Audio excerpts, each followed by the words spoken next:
All right. Things in order here. Everything's all the president accounted for. The dog's here. I'm watching 4 of them.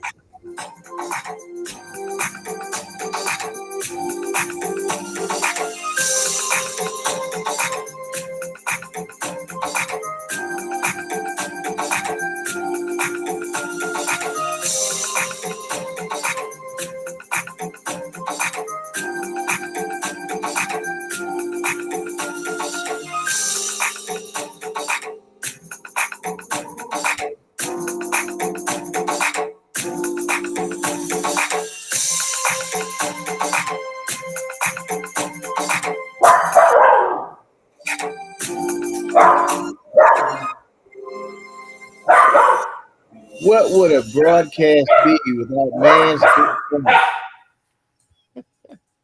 Welcome everyone to we're at On Point, but we have this is How to Be and Overcome Me with Dr. Joe and my son, Joe Blake the third. We had to distinguish that because now there's Joe Blake the fourth, PhD candidate there. Joe Blake. Say good afternoon there, son. Good afternoon, everybody. Got any pleasantries, any thoughts you want to share? Not so much. Just a blessing to be here on the Saturday afternoon, and looking forward to getting in this talk. And yeah, I've just welcomed the fourth into the world. So he's the fourth to Joe, but my first. You're first. That's right. How's you being that? I'm gonna have to put him up 1 second.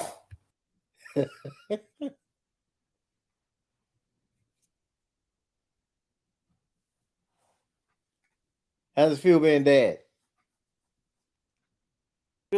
Feels good. It feels good. Feels good. It was a very surreal experience, welcoming him into the world and holding him for the first time, staring at his little beady eyes, and it was great. Yeah. Yep, that's how I felt about you 35 years ago. My God, man.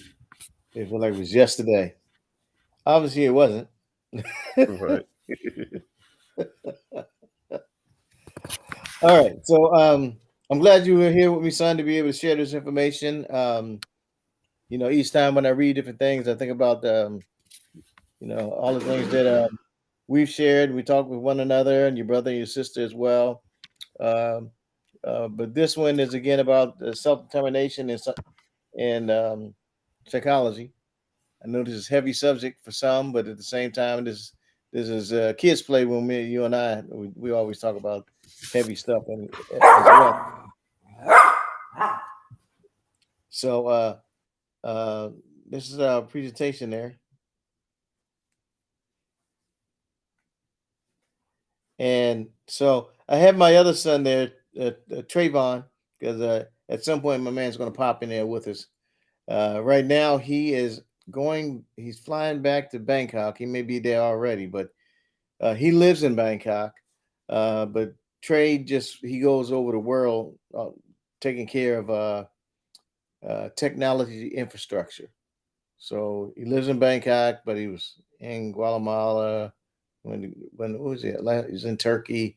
So the young man, he travels, which is a good thing. That's a good thing. That's what he got his education in that background, and which is fine. All my kids got their masters. My daughter's going to graduate in May, so finally, my youngest daughter, oldest daughter got her master's too. But we're all rolling. I appreciate my kids taking care of themselves that way, get their own homes and taking care of themselves, so dad ain't got to worry. And you want that. You want that. So with today, we're are going to review some of the things we talk about when we're talking about being how to be me and overcome me. So we're talking about the world. We always had put a little dip in financial literacy there as well. So we look at how we look at ourselves in the world about being, doing, and having. Society looks at us and they say, okay, uh, when you're looking at being, there's being present, being actions, and the results you have. However, the world looks at it. In order for you to have something, you got to do this and be. Then you'll be somebody. Have this degree, then you can do this job, then you'll be somebody. That's the world saying what you should do. However, when you're looking from a Christian standpoint, is who you're being, who you are. Then you go do what you need to do, then you'll have those results. Jesus said, I am, and because I am, you do this, and then you'll have those things. So we create our own world by who we are being. So we're saying to us out there, you have to be who you are, right? Is that right, Joey? That's right. Oh, I know his name is Joseph, but it's how it is. My man's Joey. Mine's was Little Joe. For some reason, I'm 56 years old, and they still call me Little Joe. And Joel is the fourth. So, and my dad is Big Joe, so it's like that's okay. All right, so there. So here's the article we were talking about: financial behavior among young adults, consumers, and that's self determination and financial psychology. So how we that self determination, and that's a lot that I saw in my son growing up. That Joe Blake was uh, Joey was he was fine. He was determined. That dude has some determination in him, and that financial psychology is what we see in a lot of young kids and how they're thinking about it. I was sharing earlier how the baby boomers they did a comparison of the baby boomers when they were between the ages of 25 and 44, and they compared it to their parents, and how the baby boomers were better off than their parents were. And it's like economically you want that to happen. You want the children to be better off than the parents were and during that working times. And for me, I look at my kids, they are so far ahead of where I was at their age. I'm just ecstatic. By the time my Joey gets to where I'm at, that dude's he's gonna be phenomenal. He's already working on $1 million projects and everything, and that dude's gonna be off the charts. You know that, right, son? That's right. Yep. He's gonna be off the chart. So, in looking at this, the self determination, financial psychology, um, what I found is that the question that the article talks about. So, consumers have financial behaviors that are important for companies. But well, consumers' financial behavior is important for companies. Hmm, is it important for companies? Okay, you can look at it and say, well, okay, yeah, it's important for companies for consumers to have good financial behavior because they got to buy the right products. They got to make sure they have the right service that the company has offers. But it's important for financial consumers to have financial behaviors for themselves. What do you think, son? The way the question is phrased, I don't think the companies are looking at consumers' behavior in light of whether or not it's good or bad, but more so just how predictable it is, so they can leverage it to their advantage. Right. Now, right, the companies do that for their advantage or for their profitability, and there's really nothing wrong with that. Depending on you being a company, companies go in business to make a profit. So you as a consumer have to understand that. You have to want when you make a purchase, make sure you get value out of that. You want to you're looking to get your home upgrade or do some upgrades in your home. Yeah, yes, there's a price to pay for that, and make sure when you do the upgrade that it increases the value in your home. You're going to put out some money on to get your floors redone. Is that going to increase the value of your home? It's got to be a win-win. You got to if you're going to do something, make sure it's going to increase your value in what you're going to do. You're not going to do it haphazardly for nothing. You know, you're going to get some gold rims in your car. What is that going to do to the value to your car? What is it going to do the value to your home, right? So Hmm. if you're gonna make a loan or something like that, make sure that value that whatever you take is going to be valuable for your own financial benefit, right? Right. Right. You don't make no debt that doesn't help you. Debt, you can buy that. Well, they don't have stereos anymore like they used to. Big old boom boxes and whatnot. Hmm. You can get a little small box to do the damage now. So consumer financial behavior. The article talks about they're looking at young adults through self determination theory, and we this actually is derived from our last broadcast. We talking about self determination theory, and what that looked at is how our needs and motives either helps us grow or it thwarts our flourishment. So, how determined we are and how it can make help us our needs grow, or it can hurt us. Can you see that where your needs, that determination can help you grow, or it can hurt you too? Yeah, I can see that. Yeah, and sometimes I could. What do you think you see that most,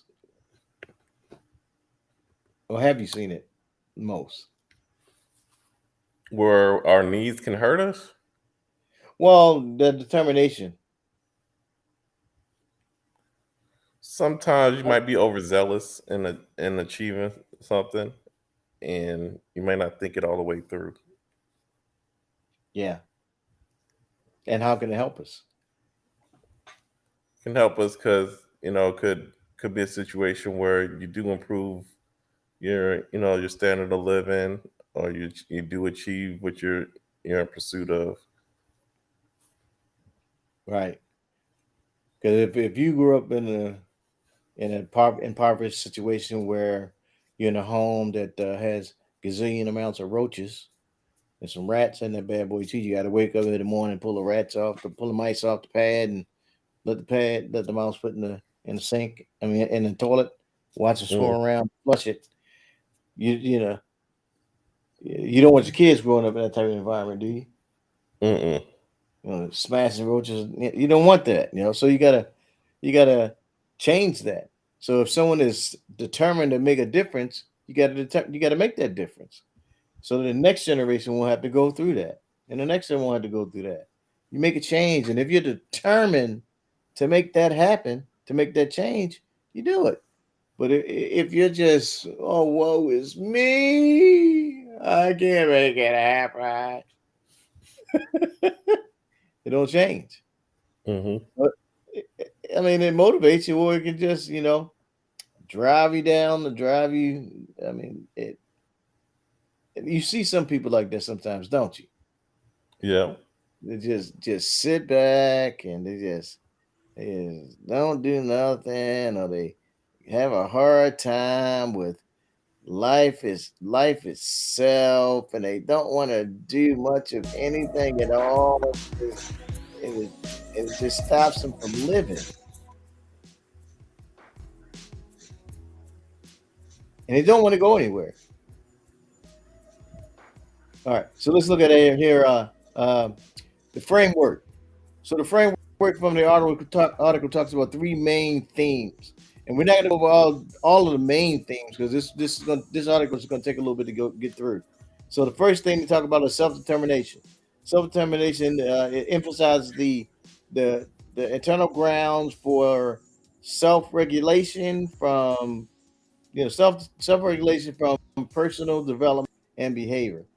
So how do you look at self development and your personal behavior? How do you increase it? How do you work on it? I like to believe I continuously work and try to improve myself. I do that by constantly studying and reading books to increase my knowledge and understanding of various subjects. Um, I also include the physical health in it because a healthy body makes a healthy mind. It's just continuously pushing yourself, um, to do better. Yeah, help you become a better. help me become a better me, so to speak. Mm-hmm.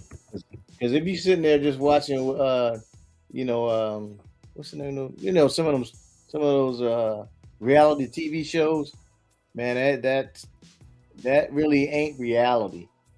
That's entertainment. Mm-hmm. And you try to recreate that in your life, man, you're gonna have a rough time, a rough way to go. It's not gonna be beneficial for you long term.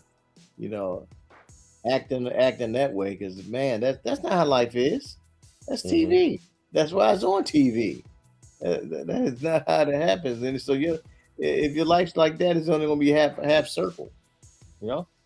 Then there's a financial psychology that goes along with it.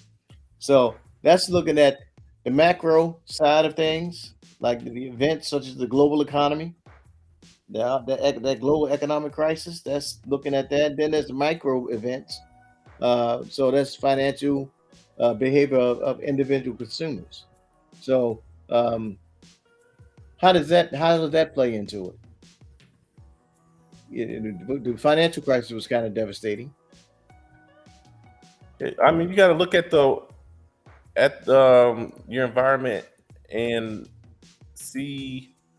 You can't live in a vacuum. You can't just live inside of your mind. You got to realize that there's other factors, there's other variables that you got to take in consideration when you make your decisions, and you kind of, whether it's good or bad, you kind of make adjustments accordingly. Yeah, yeah. There's a scripture in the Bible that talks about Matthew. I think it's man. I don't know. It's quote 25. I think it's 25, and it talks about the. You see, enter ye. I think it's 25, but it talks about entering through a narrow gate, because it says wide is the gate and broad is the way that leads to destruction, and the narrow is the way, and thin is the road that leads to righteousness. Uh, So I look at that as like wide is the road, and broad is the way that leads to. When the financial crisis hit, and everybody, a lot of this is sad.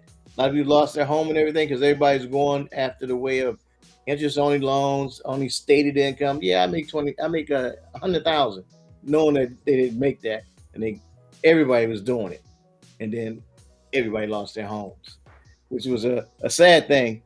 Not just one person's fault. It was I did the research on it, and it was a everybody was a part of losing their homes that way, and the lenders, the borrowers. It was a but the narrow way was making sure you were borrowing your money uh,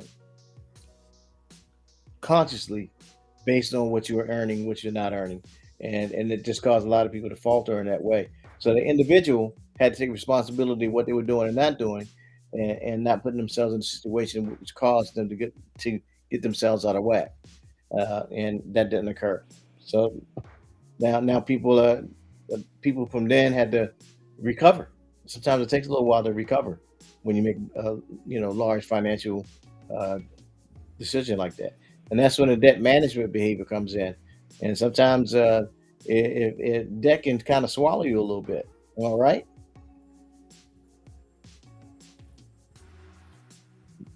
you there, son? I'm here. Okay, yeah, debt can swallow you. So there, to your self-determination theory, you should consider financial psychology that influence debt management behavior. So you're looking at self-determination and the financial psychology when you're looking at the debt management, because debt can put you in a hole. Debt can put you in a hole. Debt can hold you back, and debt can kind of like stand you up from doing what you do, or stop you from doing what you want to do. And debt can be like a drug. You get started and stuck in that part right there, and it takes you a while. You can get out of it. You can dig your way out of it, but it may take you a while. It's not the end. It's not the finality. It's not a what's that game called? What's that game called? Oh, I can't remember. But it's not the end. That is just a destination that you have to complete and finish and then move on. But there's always a way out. You can pray, ask the Lord, hey, give me a way out, so you can get yourself out of the debt. But that's the framework. It's talked about self determination, financial psychology, and debt management behavior. So one of the ways you can get out is to learn more. The more you learn, the more you see. So you talked about reading. Do you know how many books you may read in a given month, year, or so, son? Probably about two to three books a month. 2 or 3 books a month. So if you read 3 books a month, that's 36 books in a year. Now, do you like read them? Do you sometimes listen to them, or what is your? Yeah, I do. I sometimes I listen to them. And one thing I started to do is I've noticed that some people have a YouTube channel and they read the book online. So sometimes I read along with the person online, Okay. and that's even more engaging for me. Oh, they actually read the book. Yeah. In fact, I'm thinking about starting a channel, maybe doing that. Oh, wow. Okay.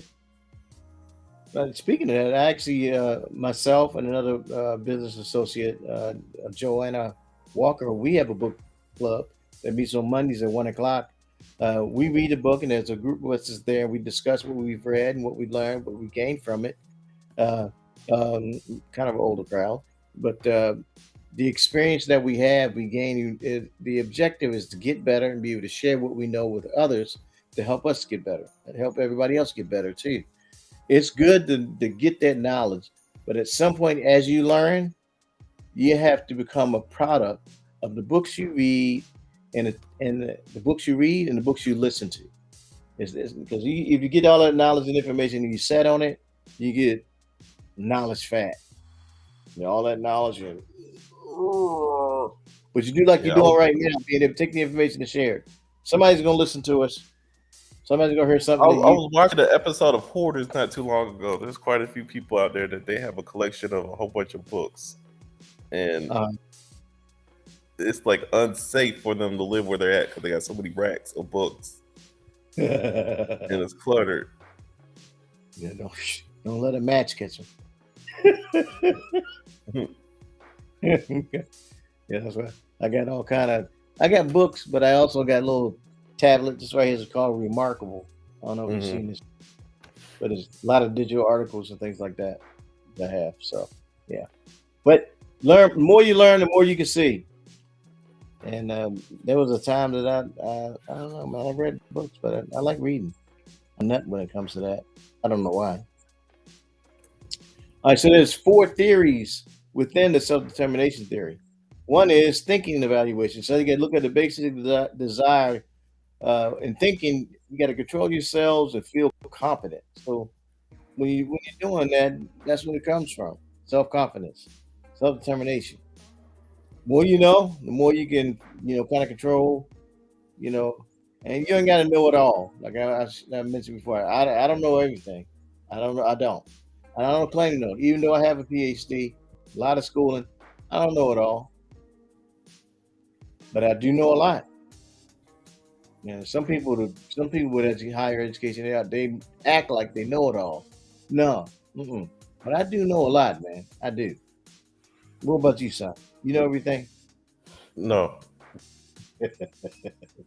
but you sure know a lot, don't you? Yeah, I know my fair share. You know your fair share. That's good. Right. The other part of sub theory is they call it orgasmic integration. That's studying human motivation. What motivates a person? What motivates you, son?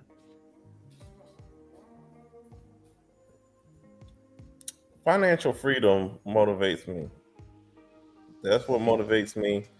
Um, I want to be able to live life on my own terms, you know, and dictate my own schedule. So I know that's kind of a loaded term, but that's my approach to life, and that's kind of what motivates me in the morning. Okay, good. So in the article, it talks about intrinsic motivation and then extrinsic motivation. Most people, whatever's inside motivation. Sometimes it can be an extrinsic motivation, and that's seeing something else, or someone else and it's something outside of you. And even though it's outside of you, you can make that can become something internal that motivates you inside. So I looked at that and I was like, you know what? Because I always sit down with clients and I talk to them about financial literacy and things of that nature. When I share something with somebody and they get it, that becomes an internal motivation for me. So when I share some information, share some knowledge, and they absolutely get it, and it becomes their language and their knowledge and their understanding, that's motivating to me. I was like, oh man, I done did my stuff, man. I done gave them some knowledge and they got it now. They running with it. And then they think it's their idea. And I'm like, doesn't matter. I know it's me. I gave them that knowledge and understanding. So that can be a motivator. That's part of it. Then there's causality, your personality traits. What traits have you seen maybe in others that has been a causal nature or caused things to happen for them? Maybe in yourself or others. Okay.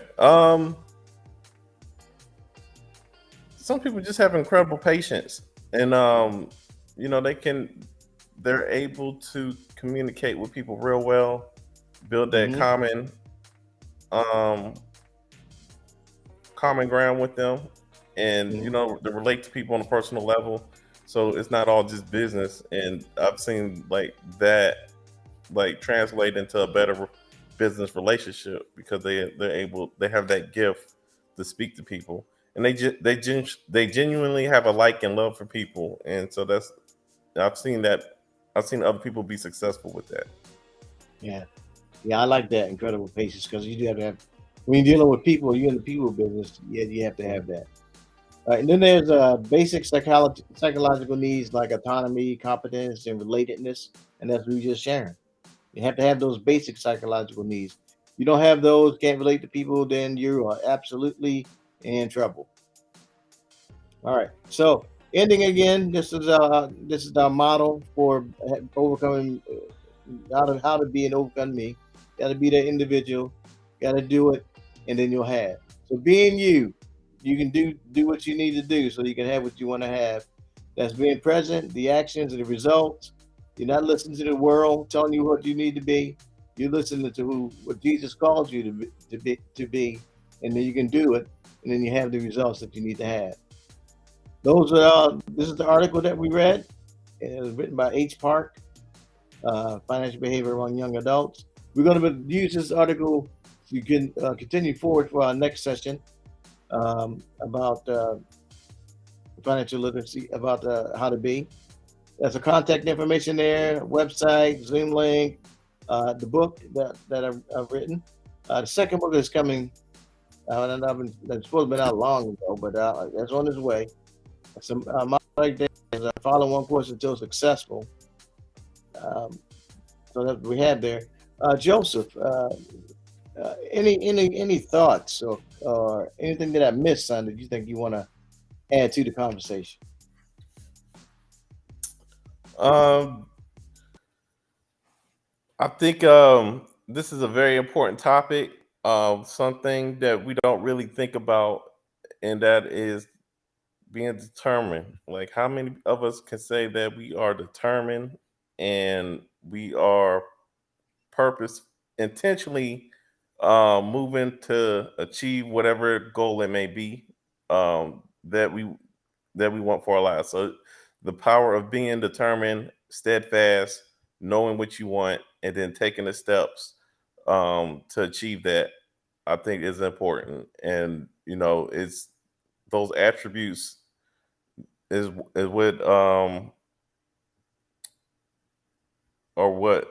what is needed for success. And I'm just looking at I'm trying to peek over the article. Um, I just think it's something that people should look more into and just see how they can incorporate those ideas and concepts and that into their lives to be more successful. Okay, good deal, good deal. Okay, with that, I want to thank everyone for being here with us. And hey, next month we'll be back on the first Saturday, and we'll see everyone again next month, same channel. And hope you have a great weekend. Enjoy your holiday. See you soon.